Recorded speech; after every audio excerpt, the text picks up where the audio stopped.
오늘이 2018년 마지막 주일입니다. 이제 새해 복 많이 받으세요. 이런 인사를 해도 낯설지가 않습니다. 새해 복 많이 받으시기 바랍니다. 오늘 마지막 주일을 맞이하면서 또 우리가 누가복음 19장 말씀 계속해서 살펴보면서 마지막 주일 하나님께서 주시는 그 말씀을 듣도록 하겠습니다. 오늘 본문의 말씀은 예수님께서 비유로 말씀하신 내용입니다. 자, 그 비유 내용을 제가 간략하게 요약을 해보면 이렇게 됩니다. 어떤 한 도시 또는 조그만 나라라고 말할 수 있습니다. 거기 한 귀인이 있는데 이 귀인이 먼 나라로 가서 왕위를 받으러 갑니다. 이제 거기 가서 자기보다 더 큰 나라에 가서 왕권을 받으러 이제 돌아와서 그 도시 또는 그 조그만 국가의 실제적인 왕이 되는 것입니다. 바로 이때에 귀인이 가면서 자기 집의 종들 10명을 불려서 각 한 명당 한 머나씩 나누어주면서 내가 돌아올 때까지 장사를 하라라고 부탁을 합니다. 그런데 이 귀인이 그 도시에서 굉장히 존경을 받지 못하는, 오히려 그 도시에서 분노의 미움의 대상이 되는 사람입니다. 그래서 이 귀인이 먼 나라로 왕위를 받으러 가는 것을 안 그 도시 사람들이 이 귀인이 왕위를 받는 것을 방해하고자, 반대하고자 또 사람을 보냅니다. 그러나 이 귀인은 그 방해를 무릅쓰고 먼 나라 가서 왕권을 받아가지고 자기 집에 돌아와서 자기 종들을 불러서 얼마나 어떻게 장사했는가 그걸 이제 살펴봅니다. 그래서 첫 번째 종은 한 머나를 가지고 10머나를 남겼고, 두 번째 종은 5머나를 남겼고, 세 번째 종은 하나도 남기지 않고 그걸 그냥 보관해 있었던 이 비유 내용입니다. 자, 여기서 우리가 이 비유 내용을 살펴보기 전에 먼저 한 가지, 그 당시 실제로 일어났던 일을, 역사적인 사건을 우리가 언급해야 됩니다. 왜냐하면 예수님께서 말씀하신 이 비유의 실제적인 배경이 되는 역사적인 사건입니다. 자, 헤롯 대왕, 예수님께서 태어났을 때 보통 우리가 헤롯 대왕이 그 유다 지역을 다스리고 있었다 이렇게 말을 합니다. 그 헤롯 대왕이 죽고 난 다음에 아켈라오를 자기 후임자로 세웁니다. 그런데 이 아켈라오는 굉장히 잔인하고 폭군입니다. 그러니까 아켈라오가 이제 그 유다 지역에 정식적으로 왕이 되기 위해서, 물론 아버지한테 왕권은 이양받았지만은 그 유다 지역을 실제적으로 다스리고 있는 로마 제국의 로마 황제로 가서 로마 황제를 알련하고 거기 가서 공식적인 왕위를 받아야 유다 지역에 와서 진짜로 실제적인 통치가 이루어집니다. 그래서 이 아켈라오가 아버지한테 왕자리는 물려받았지만 로마 황제로부터 인준을 받아야 됩니다. 그래서 로마 황제로 이제 인준받으러 로마로 갈 때 거기에 살고 있는 유대인들이 이 아켈라오가 아주 폭군이고 잔인하기 때문에 싫어해서 50명의 사람들을 사절단으로 로마 제국으로 보냅니다. 그래서 로마 제국에 보내면은 로마 제국의 황제가 그 얘기를 듣고 이제 곰곰이 생각하는 것이죠. 이 로마 제국의 중요한 정책 가운데 하나가 포용 정책입니다. 그래서 로마 제국이 다스리고 있는 그 도시, 그 국가의 백성들의 호소를 잘 들어주는 경향이 있었습니다, 사실은. 그래서 들어보고 어느 정도 합리적이면 들어줍니다. 그런데 이 로마 제국의 황제에게 유다 지역에 사는 사절단 50명이 와서 아켈라오는 잔인한 왕이요 폭군이니까 왕위를 물려주면 안 된다 이렇게 호소를 합니다. 로마 제국 황제가 그 얘기를 듣고 아켈라오가 왔을 때 이 아켈라오에게 정식적인 왕위를 주지 않고 대신 부분적인 왕위, 그래서 우리가 한국말로 말하는 분봉왕을 세웁니다. 그러니까 이 50명의 사절단이 어느 정도 일을 잘한 셈이 되죠. 효과를 봤으니까. 그래서 로마 제국의 황제가 아켈라오를 유대 지역의 분봉왕으로 보내면서 너가 진짜로 그 지역을 다 다스릴 수 있는, 진짜 참된 왕이 될 수 있는 자격이나 능력을 입증하면은 그때 분봉왕 딱지를 떼고 진짜 정식 왕으로 해줄 것이다. 그렇게 해서 아켈라오를 다시 돌려보냅니다. 물론 나중에는 아켈라오가 자기가 진짜 좋은 왕이 될 것을 증명하지 못하고 그냥 분봉왕으로 살다가 죽게 됩니다. 이게 실제로 일어났던 그 당시의 역사적인 사건입니다. 굉장히 많이 비슷하죠. 그런데 이 역사적인 사건을 예수님뿐만 아니라 제자들 그 당시 사람들이 다 알고 있었습니다. 이걸 배경으로 해서 오늘 이 비유를 하고 있는 것입니다. 그런데 이 비유를 듣는 누구든지 그 사건이 이렇게 진행되었으니까 여기서 지금 무슨 일이 일어나는가를 쉽게 알 수 있는 것입니다.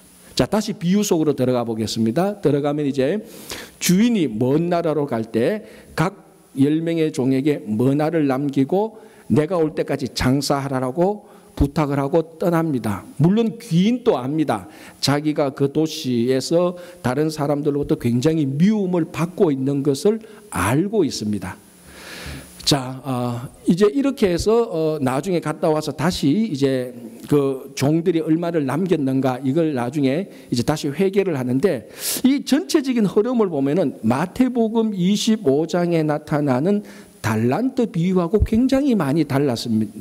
많이 닮아 있습니다. 그래서 어떤 주석학자는 이 두 개의 비유를 사실은 같은 비유가 아닐까 뭐 이런 학문적인 논쟁을 하는데, 이 마태복음 25장에 나오는 달란트 비유하고 오늘 본문에 나오는 이 10머나 비유는 가장 중요한 한 가지 차이점이 있습니다. 그게 무엇인가 하면은 주인이 종에게 달란트 또는 머나를 남겨두고 먼 나라로 갔을 때 종들이 달란트 또는 머나, 그러니까 이 머나를 가지고 그 도시에서 장사를 해야 되는 상황이 달란트 비유하고 머나 비유하고 너무나 많이 다릅니다. 예를 들어서 달란트 비유는 종들이 그 도시에서 몇 달란트를 더 남겨야 되느냐, 어떻게 해야 되는 그 상황은 관심 없습니다. 그런데 오늘 본문을 보면은 보십시오. 지금 어떤 상황이 벌어집니까?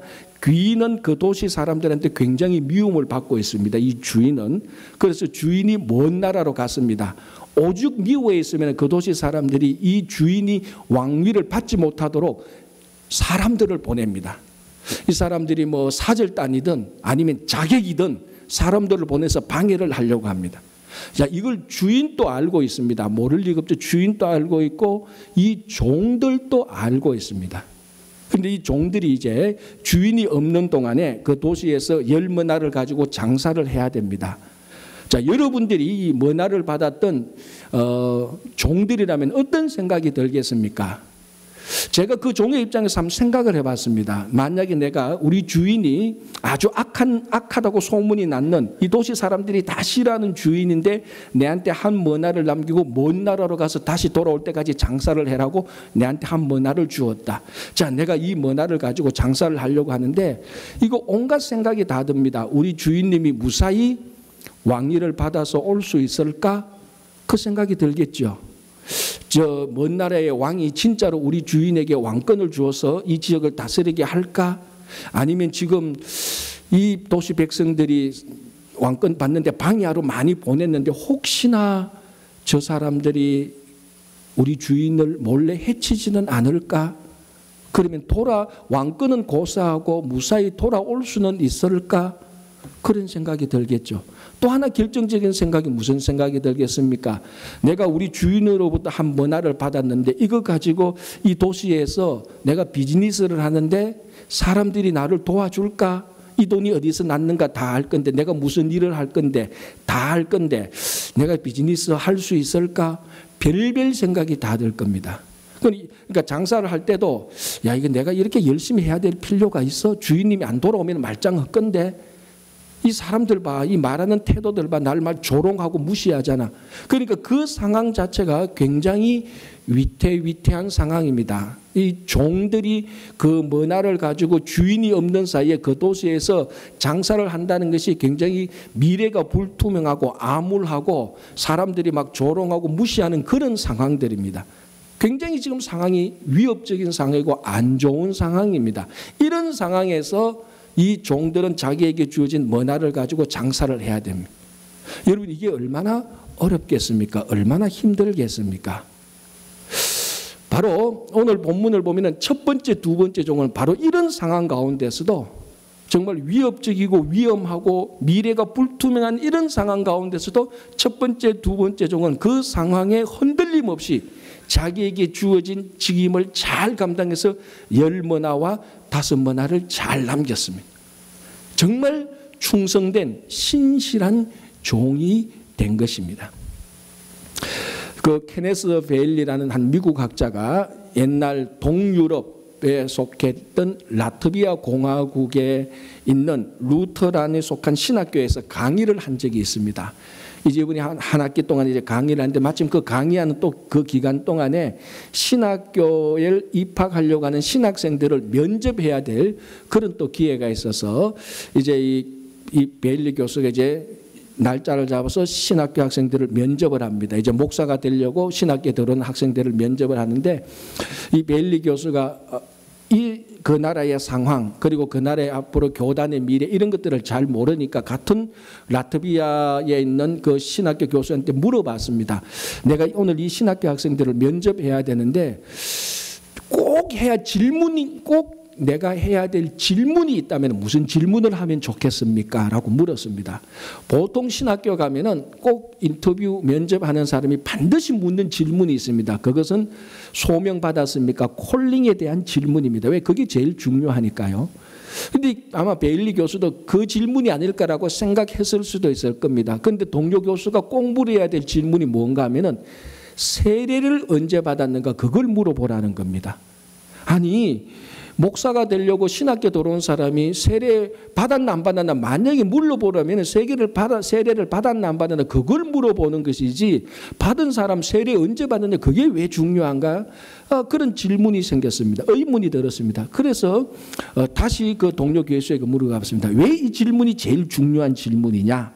그러니까 동료 교수가 대답합니다. 만약에 언제 세례를 받았느냐고 물어보는데 그 신학교 학생이 구소련 체제 때 세례를 받았다 하면은 그 신학교 학생은 무조건 합격시키시오. 두 번 더 이상 질문할 필요 없고 합격시키고 구소련 체제에서 해방된 후에 라트비아 공화국이 독립된 후에 세례를 받았으면은 왜 목사가 되려고 하는지, 목사라는 직업이 좋아서 하려고 하는지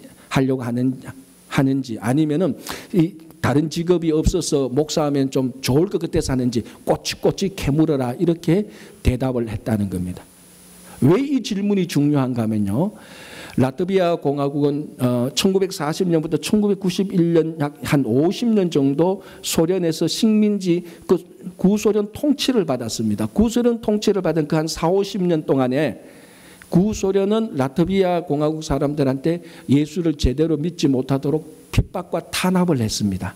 그러니까 그런 핍박과 박해 속에서 예수를 믿고 신앙 고백하고 세례를 받았다면 엄청난 손해를 감수하고 엄청난 불안정한 미래를 감수하고 앞으로 어떻게 될 일인가 앞으로 자기 인생이 좋게 될 가능성이 없는 것을 감수하고 세례를 받았기 때문에 진짜 크리스찬이라는 겁니다. 그래서 그 사람은 더 이상 묻지 말고 신학교 입학시켜서 훈련시키면 되고 구소련 체제에서 해방되고 난 다음에 아주 좋은 시절에 편안한 시절에 세례를 받았던 것은 세례받아도 아무런 손해도 안 보고 불안하지도 않고 목숨에 위협도 없는 이런 때에 세례를 받았으면 더 점검을 해야 된다는 겁니다. 진짜 당신의 세례가 진짜인지 진짜 목사를 신학교 오는데 콜링이 있는지 그걸 물어보라는 것입니다. 바로 이와 같죠. 구소련 체제에서 핍박과 박해 속에서 세례를 받는 사람들 그 암울한 미래 가운데서 예수를 믿고 세례를 받으면 엄청난 손해를 보게 됩니다. 그럼에도 불구하고 그 주변 상황 미래의 암울한 상황에도 불구하고 세례를 받고 예수를 믿는 진짜 사람들 오늘 바로 첫 번째 종과 두 번째 종이 그런 사람들입니다. 자, 주인이 먼 나라로 갔습니다. 그 도시 사람들은 굉장히 이 주인에 대한 불만으로 이 사람들에 대한 조롱과 이 종들에 대한 조롱과 멸시가 있습니다. 이거 비즈니스 해도 될까? 어떻게 잘 될까? 그런 가운데에서도 그 주변 상황에 아랑곳하지 않고 흔들리지 않고 주인이 장사하라고 했기 때문에 그 주인의 명령에 신실하게 충성하는 참된 종이 되는 것입니다. 자, 오늘이 2018년 마지막 주일입니다. 원래 첫 번 주일 또는 첫날이 시작될 때 올 한 해 동안에는 이런 문제들이 해결되고 이런 문제들이 풀리고 그래서 2018년 1월부터 2018년 마지막 주일 때에는 모든 일이 잘 풀리고 훨씬 더 좋을 것이라고 생각하고 그런 희망과 기대를 가지고 올 한 해를 시작했습니다. 그런데 오늘 이 자리에 계신 분 가운데 어떤 분들은 더 좋아지지도 않았고 또 어떤 분들은 오히려 더 어렵고 힘들고 불안한 상황에 있는 분들도 있을 것입니다. 오히려 2018년 초가 더 좋았지 지금이 훨씬 나쁘다. 2019년 내한테 다가와봤자 별로 좋을 게 없다라는 이런 암울한 상태, 불안한 상태, 그리고 뭔가 모르게 두려운 상태에 있는 분이 있다면 오늘 이 첫 번째 종과 두 번째 종을 생각하시기 바랍니다. 그럼에도 불구하고 어떤 상황임에도 불구하고 주님께 자기 주인이 주신 명령에 충실히 신실하게 그걸 붙들고 나갔던 것입니다. 이게 진짜 충성된 종입니다. 여러분 상황이 좋고 모든 일이 다 풀릴 때는요, 내게 이익이 될 때는요, 누구든지 충성할 수 있습니다. 아무도 주인은 그런 충성을 진짜 충성이라고 생각하지 않습니다. 그러나 정말 상황이 어렵고 미래가 불투명하고 위협적인 그런 상황에서도 그 종이 주인을 위해 신실하게 충성할 때 주인은 이 충성이야말로 진짜 충성이라고 인정을 하는 것이죠. 하나님께서 지금 오늘 우리 상황을 볼 때 연말인데 이제 2018년 하루를 남겨둔 오늘 마지막 주일인데 아직까지 문제가 많고 해결될 일들이 많고 1년 동안 기도 열심히 했는데 열심히 봉사하고 예배 잘 드렸는데 오히려 초보다 지금이 훨씬 더 나쁜 상황이다. 이런 불안하고 걱정되고 염려되는 상황에도 아랑곳하지 않고 여전히 하나님의 자녀로 살아가고 하나님을 기뻐하고 즐거워하는 그 신앙, 하나님께서 바로 이것을 보고 신실한 자녀라고 인정하는 것입니다. 여러분들이 처해 있는 상황이 아무리 어렵고 불안하고 불투명하더라도 흔들리지 마시기 바랍니다. 첫째 종, 두 번째 종처럼 끝까지 신실하시기를 바랍니다. 자, 이 주인이 돌아왔습니다.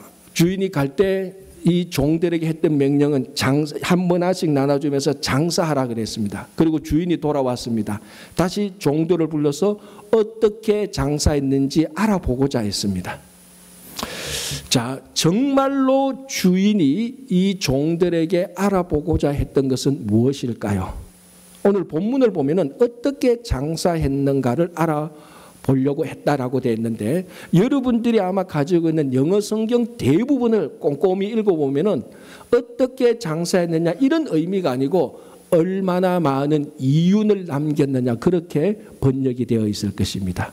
대부분의 영어, 한 90% 이상의 영어 성경은 그렇게 번역이 되어 있고 새 번역이나 공동 번역을 보면 똑같이 이 종들이 얼마나 많은 이익 또는 이윤을 남겼는가 그걸 주인이 알고자 했다라고 되어 있습니다. 그런데 오늘 우리가 가지고 있는 이 개역 개정판은 그런 이윤이란 말은 없고 어떻게 장사를 했는가 알고자 한다라고 말합니다. 물론 넓은 의미로 보면은 어떻게 장사했는가를 알고자 하는 것은 얼마만큼 많이 벌었나 이익을 남겼나 그거 알고자 하는 것이 아닙니까라고 똑같은 의미로 받아들일 수는 있겠지만은 자세히 정확히 구별하면 이 두 가지는 엄청난 차이가 있습니다. 얼마나 많은 이익을 남겼느냐 이걸 알고자 하는 마음하고 얼마나 장사 활동을 많이 했느냐 알고자 하는 것은 차이가 있습니다. 왜 차이가 있는 줄 압니까? 초점이 다릅니다. 얼마나 많이 이윤을 남겼다는 것은 네가 얼마나 많은 능력을 발휘해서 얼마나 많은 소득을 가져왔느냐 이걸 말하는 것이고 장사 활동을 어떻게 했느냐 이 말은 얼마를 남겼는가는 상관없이 얼마나 신실하게 너에게 주어진 직무에 최선을 다했는가 능력보다는 태도를 보고자 하는 것입니다. 그래서 보십시오. 오늘 제가 조금 전에 말씀드린 것처럼 주인이 없는 상황 그리고 굉장히 불안하고 암울한 상황에서 첫 번째 종과 두 번째 종은 자기에게 주어진 일에 상황에 상관없이 최선을 다하고 신실하게 했습니다.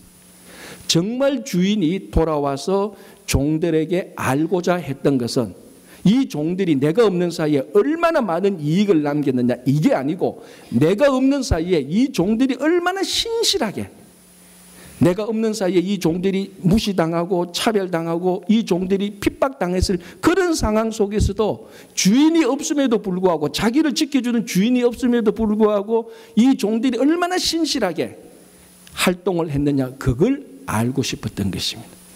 정리하자면 주인은 이 종이 얼마나 능력이 있느냐, 얼마나 이익을 남겼느냐, 그거보다는 얼마나 신실했느냐, 얼마나 순수했느냐, 그걸 알고 싶어 했던 것입니다. 주인은 종에게 종의 신실함을 보고자 했던 것입니다.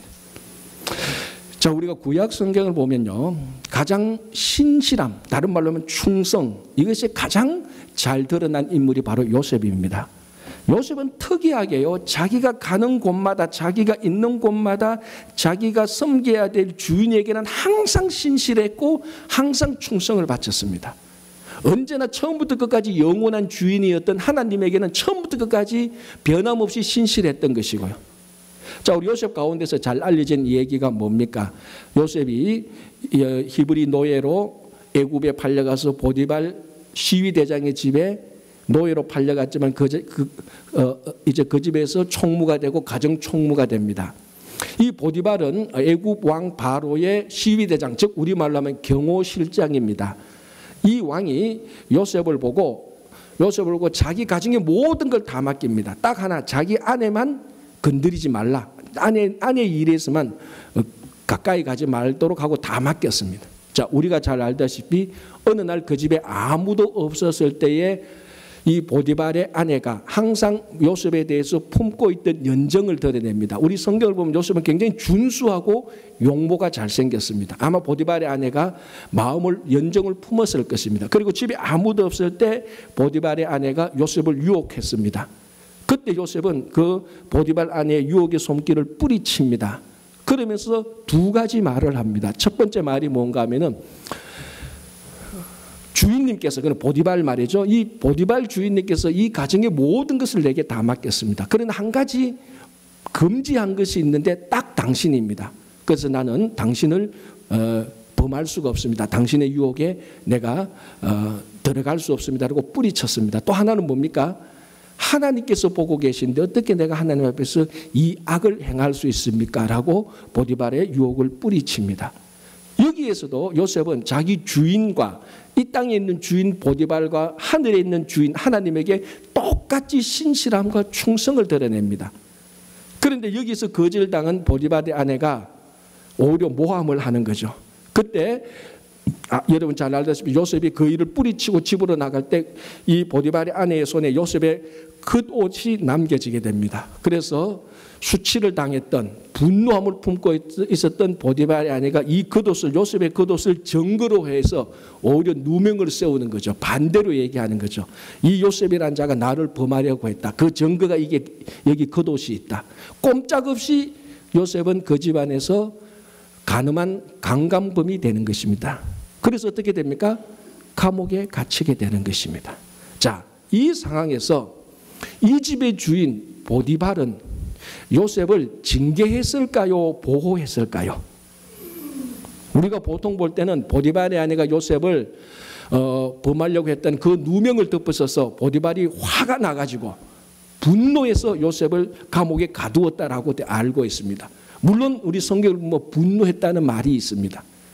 그러나 여러분, 그 당시 관행과 그 당시 법과 이 모든 것을 가만히 보면은 보디발은 자기 아내보다 요셉을 더 신뢰했습니다.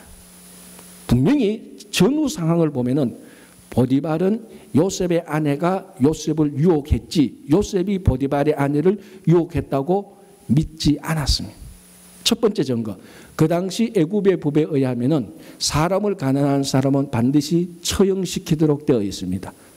그런데 감히 히브리 소년으로 왔던 히브리 노예가 경호실장의 아내를 범하려 했는데 처형을 안 한다고요? 있을 수 없는 일입니다. 반드시 처형해야 됩니다. 그런데 보디발은 처형하지 않습니다. 요셉을 잡아서 감옥에 가둡니다. 감옥에 가둔 것이 아니고 감옥에 보호를 한 것입니다. 사실은 그 감옥은 그 나라의 최고의 엘리트들만 가두는 감옥입니다. 보디발은 알았습니다. 자기 아내보다 요셉이 더 신실한 사람인가를 알았습니다. 그래서 보디발의 자기 아내가 겉옷을 들고 요셉이 나를 범했다 그러는 순간에도 보디발은 아니야. 요셉은 내가 아는 사람이야. 이 사람은 신실한 사람이야. 요셉이 누명을 썼던 거야. 그래서 처형시키지 아니했던 겁니다. 자, 여러분, 보디발의 직업이 뭐라 그랬습니까? 애굽 왕 바로의 경호실장입니다. 그 당시 최고의 제국이 애굽이고 최고의 권력자가 바로입니다. 바로의 경호실장이라면은 실세 중에 실세죠. 사람을 척 보면은 충성할 사람, 배신할 사람, 반역을 일으킬 사람 한눈에 다 합니다. 그래서 히브리 소년으로 오는 요셉을 보고 보디발은 첫눈에 봅니다. 이 아이는 외국인, 이민자고 노예지만은 내가 볼 때는 신실한 사람이라고 자기가 픽업해서 자기 가정에 일을 시킵니다. 일을 시켜보니까 역시 신실합니다. 그래서 가정에 모든 걸 다 맡겼던 사람이 보디발입니다. 보디발은 요셉의 신실함을 처음부터 끝까지 계속해서 보고 있었습니다. 그래서 이 신실한 요셉을 처형시키지 않고 신실한 요셉을 오히려 궁중 감옥에 가두어 넣어서 보호했습니다. 이 일로 인하여서 요셉은 국무총리가 되는 것입니다. 보디발이 본 것은 요셉의 겉옷이 자기 아내의 손에 있는 그 증거를 본 게 아니고 그런 결과를 본 게 아니고 요셉의 신실함을 보았습니다. 마찬가지입니다. 오늘 이 본문에 나오는 주인도 자기가 없는 사이에 자기 종들이 얼마나 신실하게 활동을 했는가 그걸 보고 싶어 하는 것입니다. 그래서 첫 번째 종은 신실했기 때문에 10머나를 남겼습니다. 10머나를 남겼기 때문에 칭찬한 것이 아니고 신실했기 때문에 신실함의 대가로 10머나를 남겼습니다. 그래서 10고을을 다스리는 권세를 주었습니다. 왜? 이 사람은 이만큼 10고을을 다스릴 수 있는 충성됨과 신실함이 있기 때문에 그렇습니다. 두 번째 종은 5머나를 남겼습니다. 5머나를 남긴 게 아니고 그만큼 신실했다는 겁니다. 그만큼 충성됐다는 겁니다. 그만큼 신실한 만큼 5고을을 맡깁니다. 요셉이 그만큼 신실했기 때문에 애굽 제국의 총리를 맡긴 것입니다. 하나님이. 애굽에 우리가 보통 요셉을 하면서 요셉이 애국의 총대됐다는 것을 보고 우리 자녀들이 그렇게 되기를 바랍니다. 그 바람이 나쁜 건 아니죠. 그러나 더 본질은 요셉에게 있어서 더 본질은 애굽의 국무총리가 된 게 본질이 아니고 국무총리가 되어도 흔들리지 않을 만큼 어떤 곳에서나 누구에게나 신실했고 하나님께 충성됐다는 것이 요셉의 본질입니다. 오늘 주인이 이 종들에게 내가 없는 사이에 핍박과 박해와 암울한 미래가 있는 그 사이에도 그 기간 동안에도 얼마나 이 종들이 주인에게 신실했는가 충성됐는가 그것을 보고자 했던 것입니다. 여러분 지금 하나님께서 우리에게 보시고자 하는 건 무엇이겠습니까? 똑같습니다. 여전히 신실함입니다. 자, 다시 한번 말씀드립니다. 오늘이 2018년 마지막 주일입니다. 2018년 첫 번째하고 비교해서 오히려 더 손해가 났네. 마침 요즘 주식처럼 미국의 주식처럼 처음엔 잘 나가다가 마지막에 꽉 내려가는 것처럼 처음보다 지금이 더 손해가 났네. 처음에는 잘 나갔는데 지금이 훨씬 더 어렵네. 2018년 기대로 차서 한 해를 열었는데 2018년을 지금 클로징할 때는 훨씬 더 불안하고 2019년을 맞이하려고 생각하니까 염려와 불안이 있을 수 있을 것입니다. 훨씬 더 손해보고 훨씬 더 부족했던 것이 있을 수 있습니다. 그러나 하나님은 그런 걸 보지 않습니다. 얼마나 올 한 해 동안에 어려움이 있었고 힘듦이 있었음에도 불구하고 처음부터 끝까지 하나님 앞에서 신실했는가 하나님은 그거를 보고 싶어 하는 것입니다. 한 번은 영국 기자가 인도의 캘커타를 방문해서 마더 테레사를 만났습니다. 여러분 잘 아시다시피 인도의 캘커타라는 도시는 지구상에서 가장 가난한 도시 중에 하나입니다. 거기에서 마더 테레사가 아주 정말 그 사랑 선교를 통하여서 극단적으로 가난한 사람들, 죽어가는 사람들을 계속해서 살피고 도왔습니다. 이 기자가 가만히 보니까 이렇게 해서는 아무런 뭐 몇 사람 좀 도와주지만 이렇게 해서는 이 캘커타에 있는 수없이 많은 빈민들을 구제할 수 없다. 이런 방식으로 해서 이렇게 해서 이 구제를 성공할 수 없다. 그럼에도 불구하고 마더 테레사는 계속해서 그런 일을 하는 것을 보고 고민이 생겨서 질문을 했습니다. 테레사 수녀님, 이거 이렇게 구제해서 성공하지 못합니다. 그럼에도 불구하고 왜 계속해서 이렇게 이 사역을 합니까? 라고 질문했을 때 마더 테레사가 이렇게 대답을 했습니다. 나는 하나님으로부터 성공하라는 명령을 받은 것이 아니고 신실하라는 명령을 받았습니다. 라고 대답을 한 것입니다. 하나님은 우리들에게 성공하고 네 능력을 세상에 드러내라고 명령하기 이전에 언제 어디서나 어떤 상황 속에서도 하나님께 신실하라, 충성하라고 우리들에게 명령을 하고 있는 것입니다. 자, 환산을 할 때 마지막 세 번째 종이 나타납니다. 세 번째 종은 주인 앞에 나타나서 한 문화를 수건에 오랫동안 꼬깃꼬깃 잘 보관했던 한 문화를 드러내면서 이렇게 말합니다. 우리 주인님은 엄한 주인이기 때문에 내가 두지도 않은 곳에서도 취하고 심지도 않은 곳에서도 거두는 엄한 주인이기 때문에 내가 이걸로 어떤 장사를 안 하고 수건으로 고이 쌌습니다. 여기 한 문화가 있습니다. 라고 말을 했습니다. 그때 주인은 이 종을 보고 징계를 하면서 책망을 하면서 이 한 문화를 빼앗아서 10문화 가진 사람에게 오히려 주어라라고 말을 합니다. 자, 왜 세 번째 종은 주인이 떠나면서 한 문화를 주고 장사하라는 것을 장사하지 않았습니까? 왜 꼬깃꼬깃 수건에 감싸두었습니까? 오늘 본문을 보면 첫 번째, 이 세 번째 종은 주인을 엄한 종으로 오해하고 있었습니다.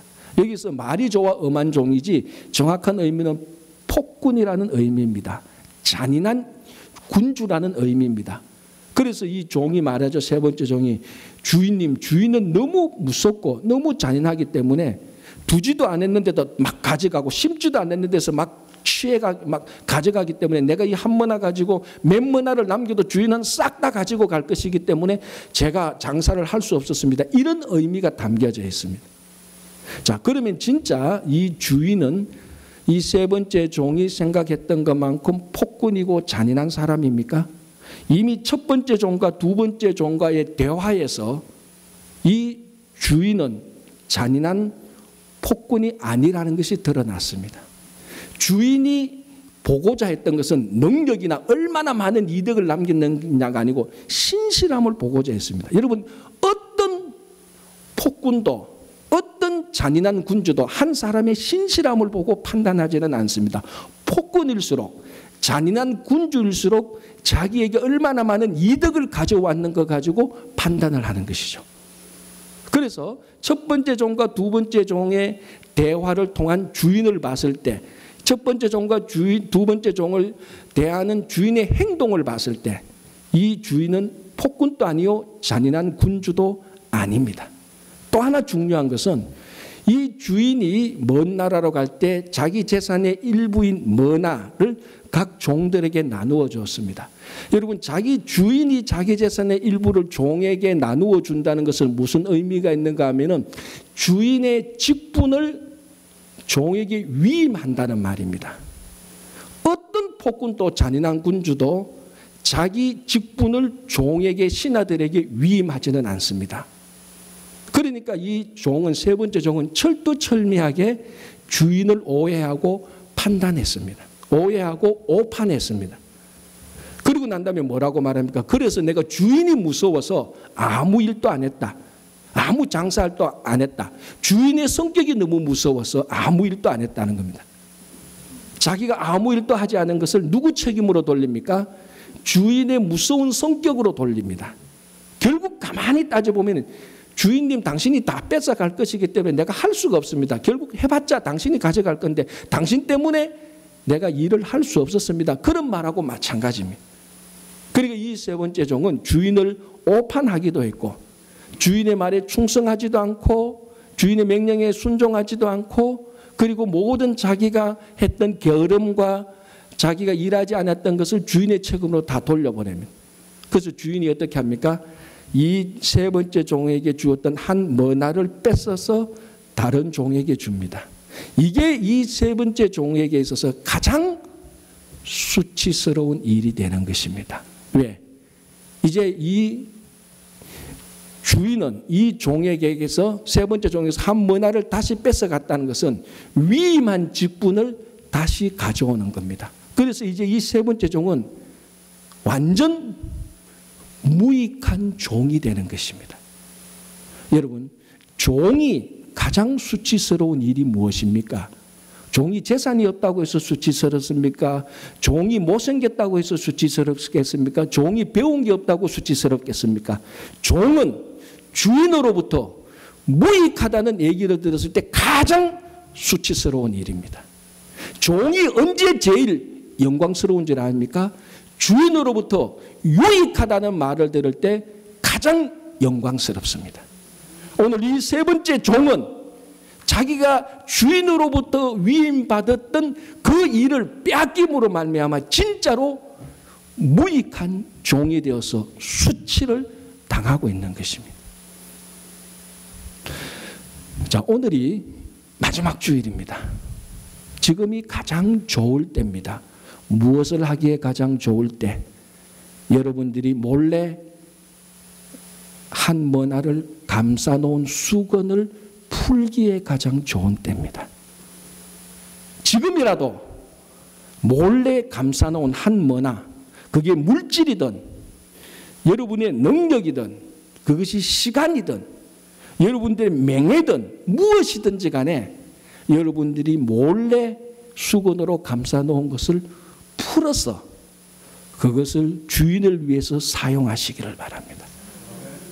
그래서 2019년에는 지금 내가 감싸놓았던 이 수건을 풀어헤쳐서 나오는 그 한 머나를 가지고 10머나를 남기고 5머나를 남길 만큼 2019년 한 해에는 신실한 주님의 종이 되어서 더 이상 무익한 종이 아니고 주님으로부터 유익한 종이라고 칭찬받는 영광스러운 삶을 사시기를 바랍니다.